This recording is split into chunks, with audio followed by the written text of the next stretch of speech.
What's up, guys? It's your girl Rivah, and I am back again with another video. If you're new to this channel, hi, my name is Rivah. It's very nice to meet you.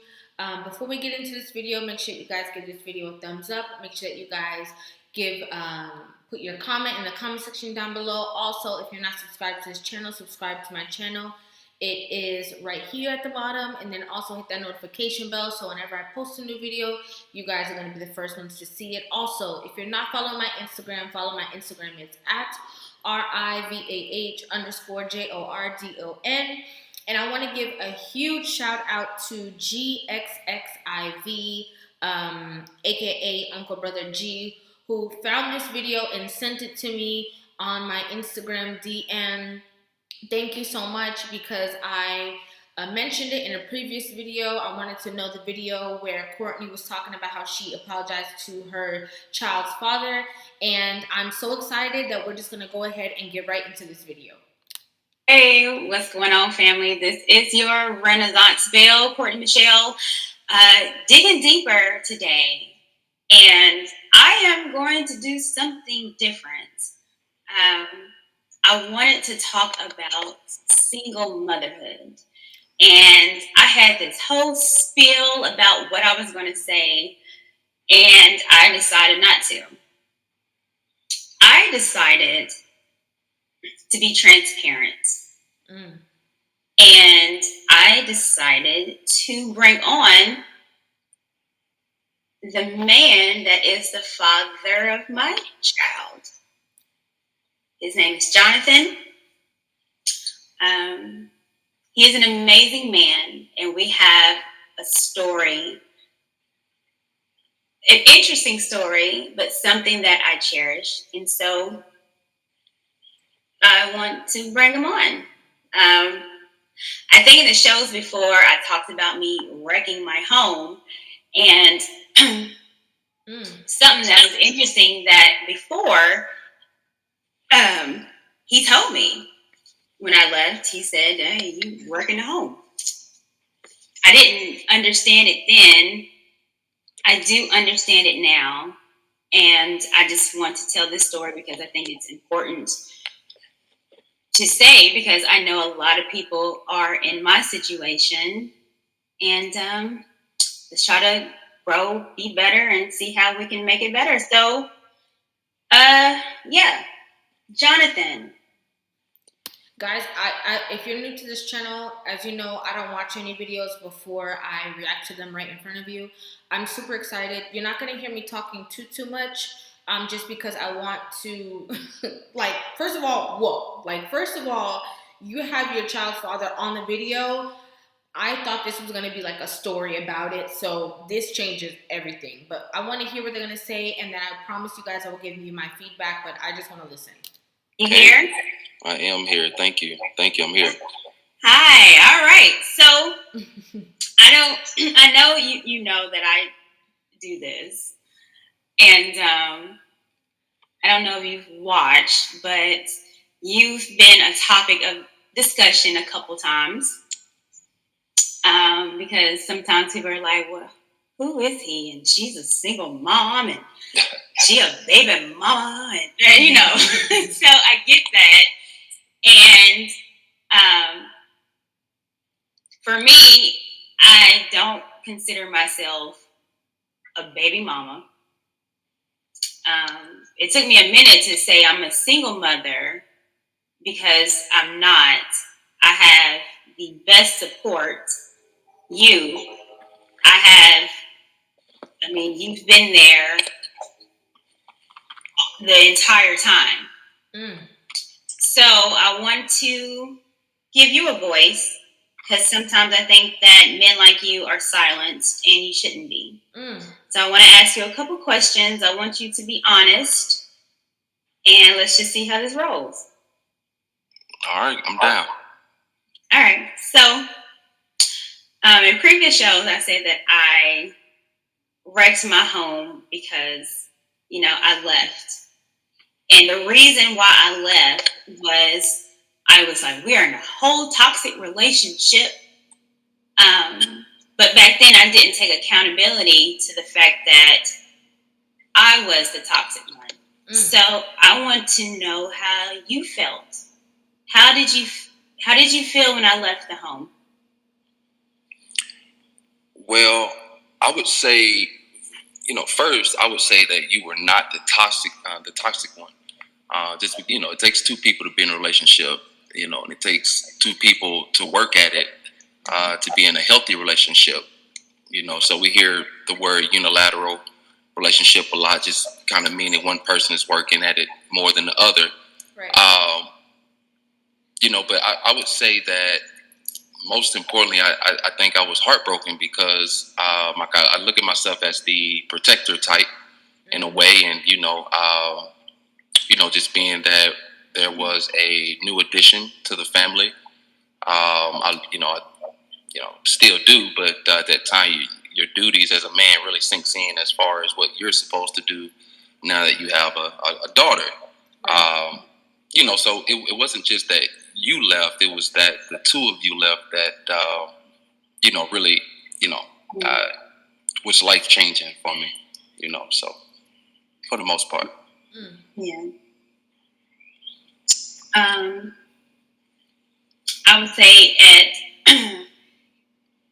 that stage, at the beginning, when I decided to leave, there was a lot of resentment.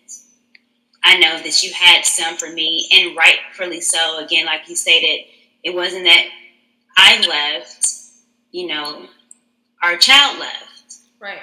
And she wasn't in the home, which we were used to 24/7. I love this. I love this. I love this so much. I love that she denounced the fact that she can't, like, she's like, oh, I can't call myself a single mother because you've been present the entire time. So technically, I'm not one, even though we're not in a relationship. Number one.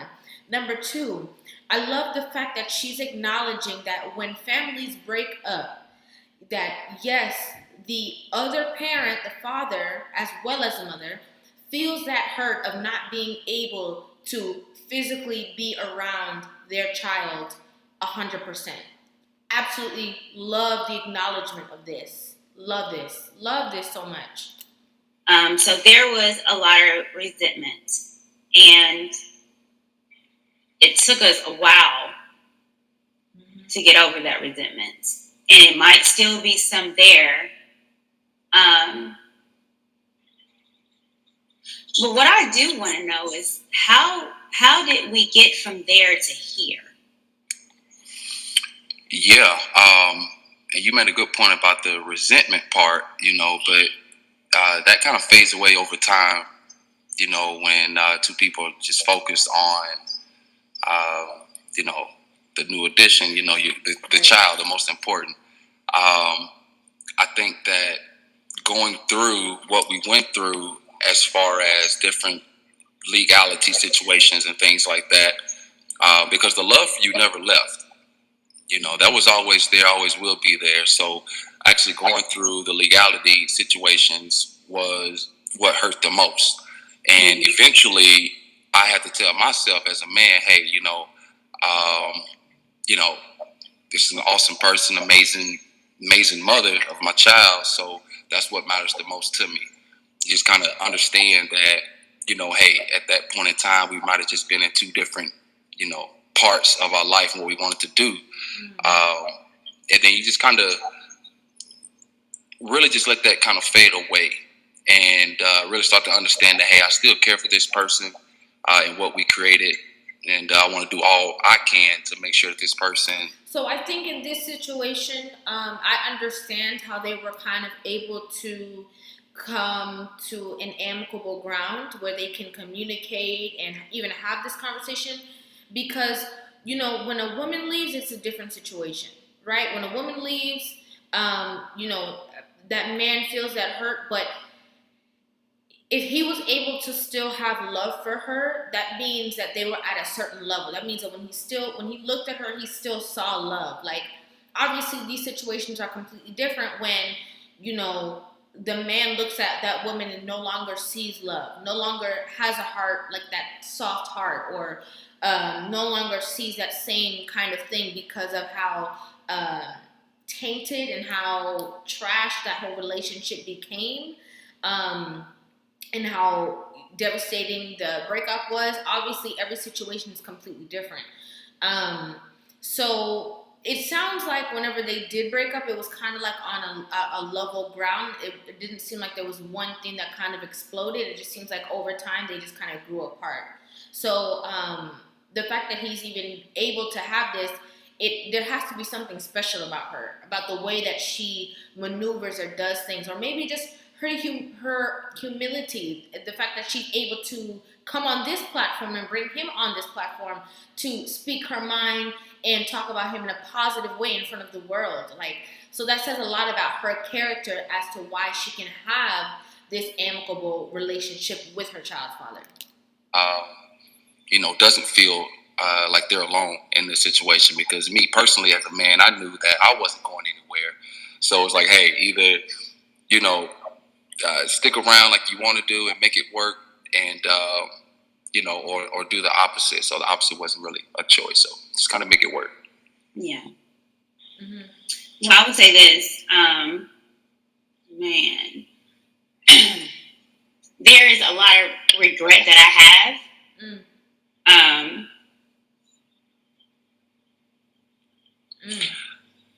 I would say that not just you with that, has regret in this situation. Regret looks different. Depends on who it's coming from, I love the remorse. It's so easy for people to just point that finger and blame. I love the remorse that she has, and the honesty that she's showing us all. I love that. The biggest thing is now, some odd years later, we know hindsight vision is 2020. We both look back, and ultimately, when two people, create something new, you got two people that don't have children, then you create something together. That means a lot. So, I knew I was going to do this, Jonathan. Yeah, you don't want me to do it. I'm a whole emotional little lady. That's okay. But regardless of that, the one thing that I knew was I never have, even when we were fighting back and forth, our daughter was number one priority. Yeah. And I never did anything for her not to be with you. And, that I would never do that. Like, she's a whole daddy's girl. You spoil her to death. To the point where I be having to call you and be like, stop. That's nice. I'm actually telling stop. I'm applauding her because that's so necessary. Oh gosh, especially with a girl.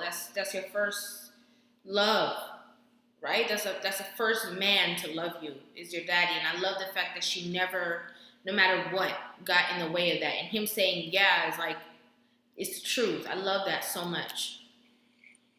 Yep. She didn't tarnish that relationship because of her situation with him. Yeah, but you do. And she's a big daddy's girl. And it's interesting because we're not in the same household, but how we parent her, it is kind of like we are. Like, when you have her half the week, I have her half the week. But even when you don't have her, you guys are FaceTiming, talking throughout the entire day. When she get in trouble, I'm like, I'm calling your dad. She be like, don't. I'd be like, Jonathan. And I think it's like kind of vice versa. Do you feel that way? Yeah, I do. And then, you did mention she's a daddy's girl. But I would say, honestly, that's what helped out a lot. Of course, boy or girl, you want to be there for your child. But the fact that my firstborn was a girl, me setting that example as a man and as her dad really means a lot to me. So that's it was really impactful as far as me maturing and adapting to a new lifestyle and everything, and just just try all efforts to make it work. He a good daddy. He a good daddy. And I think this particular situation is a good example of sometimes you're in a situation and you're young and you grow and you don't grow together, you grow apart. Who you were at 18, 19, that's not who you are at 20, 25, 30. And I think this is just a good example of the fact that they've grown apart, but they were able to obviously not cross certain boundaries. So far, as I can see in this situation, she didn't tarnish his character to his child. She didn't keep him away from his child. So it didn't reach that level of bitterness and anger. And that's why they're able to have this level ground in this piece. So listen, I love this. I love it.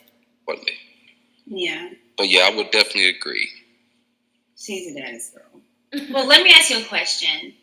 And this is about a conversation that we had, say, a little bit over a year ago, where we were on the phone and, like the big baby I am, was crying. But it was a conversation where I apologized to you. Do you remember this conversation? I do. I think more people need to get on the phone and call and apologize and cry. I think more people should do that. It's honest. There's no reason to feel shame or, embarrassed. I think that more people need to be willing to be accountable of what they've done and just release and be honest about the situation. When you look back, and sometimes, because sometimes people look back and they see the situation and they know they were wrong, but it's just so much easier to act like you were right in the situation, so you just keep on going with that because that's just easier. So this is just easier, so let me just keep on going with this instead of saying, you know what, I was wrong, I shouldn't have done that, I should have done this instead. And you know what, I'm gonna take the extra mile. I mean, especially when it's a situation like this, when it's two parents. It's like, you know what, I'm going to apologize. I'm going to do that. I'm going to try to fix this relationship. And I know that in the video where she was talking about this and in my previous video, and I was like, saying like, let's clap it up for her. And people were saying like, oh no, that's what you're supposed to do. Yeah, but people don't always get it right on the first try. But the willingness and the accountability and the humility it takes to have that conversation. And let's not forget, she's talking about a conversation they had a year ago in private with just them two on the phone. She's bringing him on a platform on the internet that doesn't go away, and she's talking about this situation in front of everybody. So that means whoever was talking crap, family members that she went to, or whoever this or whoever had an opinion, everybody is seeing the record straight. And I admire that so much about her. I really admire that. And honestly, I'd never seen this video, and I look at her completely like as an honorable woman. That's very, very, I can't say another word other than that's just so honorable of her. Very. Oh, I apologize to you because I didn't treat you right. And then you told me that you were proud of me. Oh, God.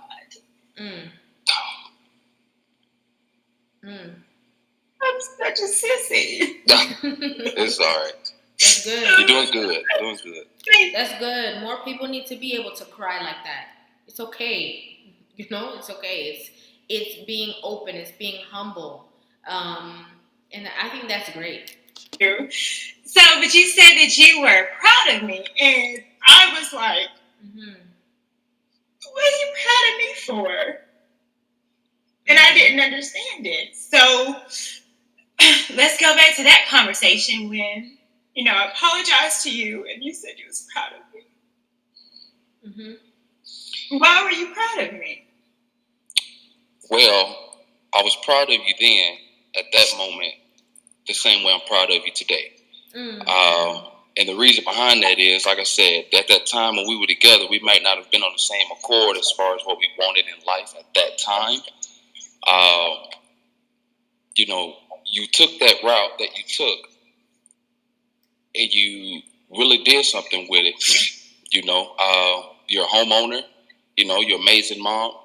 You know, super supportive and protective of our child, and you're everything that I would want the mother of my child to be.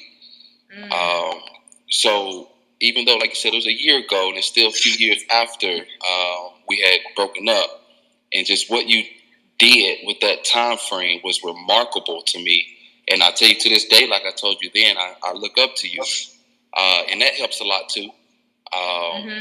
You know, with dealing with the past and hurtful situations and things. But you take those lemons and you turn it into lemonade, which is what I think we did, and what I think you did. So you are a shining example of Zoe, for Zoe to look up to. So that's what I appreciate the most. So that's what I'm proud of. Oh, he told her that she's a great example for his daughter to look up to. What a sweet man. He's so sweet. He's so sweet. And if you guys did not watch the other video that I posted, it was about her saying that she actually like went through and like put him on child support. And for her to make the situation right between them, she went down there and she took him off. Before she apologized, before they had that conversation, she made that initiative because she knew that she was doing that out of emotion and she was wrong for that. This is, guys, this is a lot.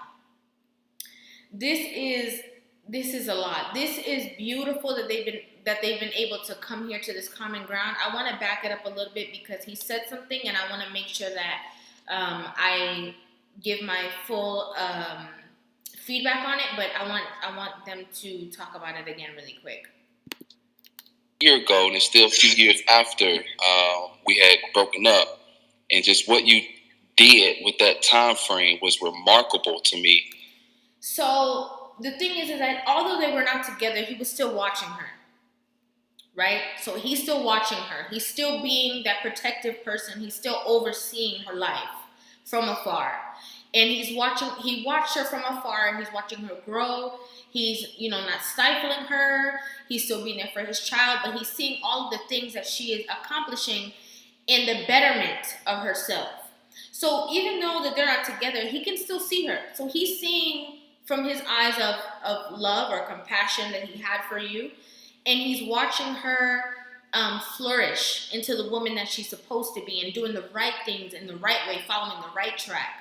So it was easy for him when she apologized to him for him to say, well, I'm proud of you for the things that you've done, for the woman that you've become, because there was things that she was doing the inner work that made him have things to be proud of. And another thing that I really, really wanted to say is sometimes reconciliation does not mean that you get back together, right? Because some people would watch this video and say, oh my gosh, how sweet, how loving, how nice. Why aren't they together? Sometimes that's not what reconciliation is. But sometimes you can get to such a sweet space, especially when you have children together, that you get, a nice friendship out of it, or you build like a nice bond out of it. But it takes a lot of work, obviously, like how she said, they were not here before. They were in a whole different place. He said the same thing. So I really, really want to know what you guys think about this in the comment section down below. Make sure you leave a comment. If you're not subscribed, go ahead and hit that subscribe button. I post a new video every single day.